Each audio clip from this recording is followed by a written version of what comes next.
For the latest top tips, reviews and advice, please subscribe below. Hello and welcome to Attwoolls Camping and Leisure with me, Mike. Today I'm giving you guys a review on the updated version of the Kampa Studland 8 Air Classic. So it's a model that's carried on from 2016 over to 2017 with a few changes. First thing you can see from the front of it, doesn't it look different? No, what happens is they've actually created a new canopy that goes on the front of it. So if you want to make it a little bit bigger, have a nice open canopy, you can do so. The tent size is exactly the same. In terms of the features, pretty much exactly the same, but there are a few little tweaks for the 2017 season, so just be aware of this. One thing of which is now there's a zip running along the very front and the top, so it means you can actually zip on a canopy like we have here to give it that extra bit of an extension. So it's not a feature that was actually part of the 2016 range, but for 2017, it's definitely something you can look at doing. One thing as well is they've actually changed the way the guide points work. So previously you used to have to peg the base and then the guide rope.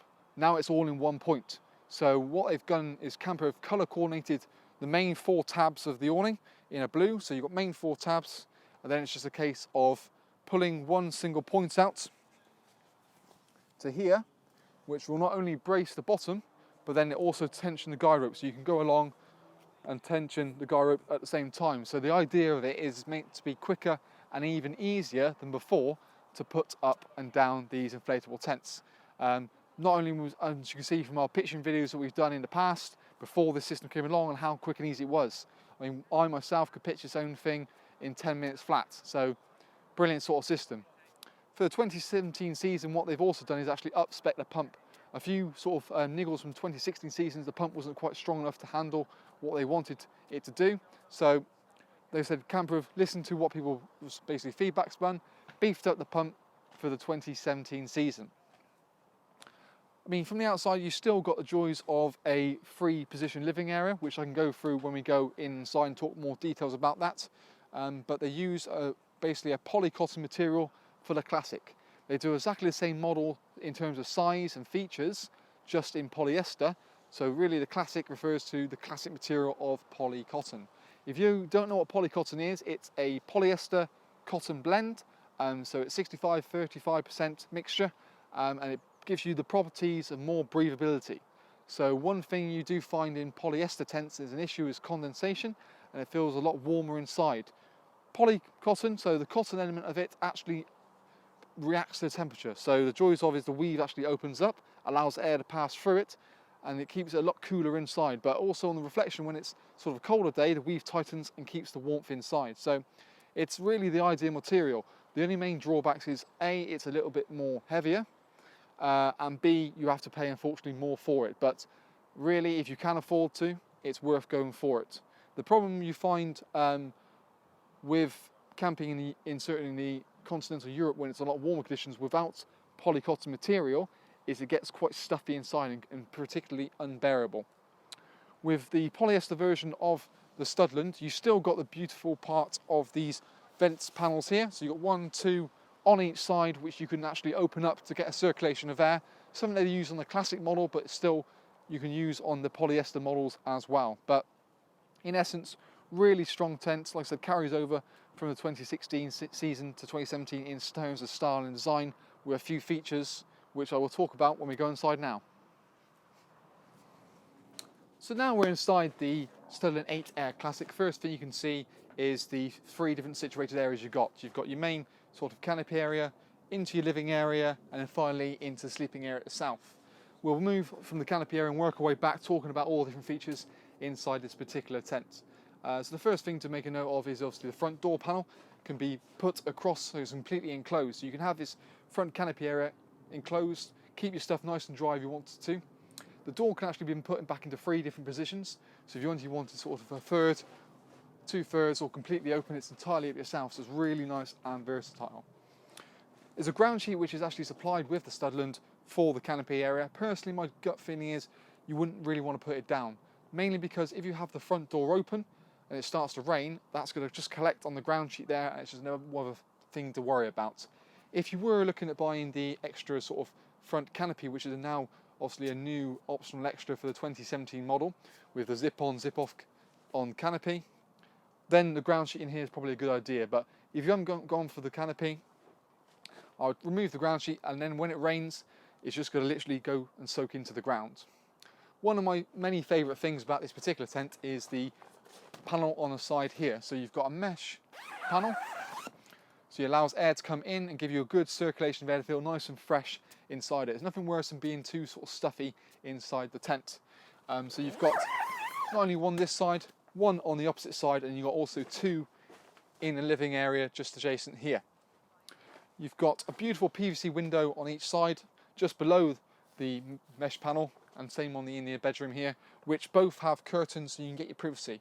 So the joys of this as well is means if you're leaving stuff in the canopy area and you don't want people to necessarily see what you've got something valuable in there, put it all up when you leave a tent, no one's going to know what's going on. One thing as well, which is a nice little feature, is the ability to adapt the tent.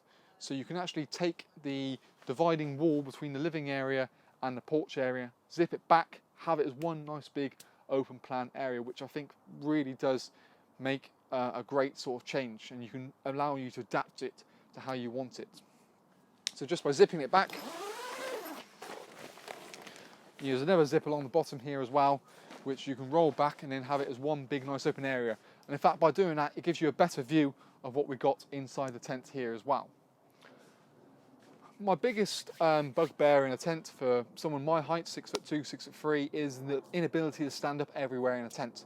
I do find the fact that I can stand up in the corners, no problem at all, which for me makes a massive difference. And I know, yeah, again, a lot of people can struggle sort of entering doorways, but yeah, again here, no problem. When you do drop down to something like the Croyd, you do struggle a little bit with the height, so it's not quite as higher pitched as the Studland is. So that's worth just remembering on that matter. You've got a nice flat door going in from the living area to the canopy area, which I think is a great feature as well. Mainly because it just means you're not having the kids coming flying through like Superman when they trip up on the entranceway. So that for me is a great thing. And actually that is a Velcro part, so when you've got the ground sheet down, it Velcros on nice, easily and simple. You've got a ventilation panel yet again on the top. It's all about circulation of air, as you can imagine, and it's just trying to combat condensation. Admittedly, with a tent like this, if you go for the polycotton version, you're less likely to get condensation, but the polyester, that's where these vents really do come into their own. PVC windows at the front again, and every PVC window you see, whether it be internally or externally, there'll be a curtain so you have your privacy when you want to as well. So Kampa have thought about their features very much, very well, and the fine details that really do make this tent. Moving into the living area, you've got the ability obviously to sleep 6 people at the back. So you've got a 2 bed and a 2, so it's 6 at the back with an additional inner bedroom for the main living area here, so it becomes an 8 berth. For me, I think it's a great thing having an extra bedroom. Just yet again, if you've got kids staying over with friends or something like that, pop it up for night time, chuck them in there to sleep them. Especially if they're away from yourself, so you can get a good night's rest. And then what you can do is take it down during the daytime, pack all the stuff. So anything you've got in there, sleeping wise, I would personally put it inside the back bedrooms, use it for internal space, but I'll put the inner bedroom up to just give you an idea of what it is. So I mean, a lot of people will use this as sort of a wardrobe. There's no actual rail inside of it, but it's somewhere you can put a wardrobe inside it and have it as a separate area.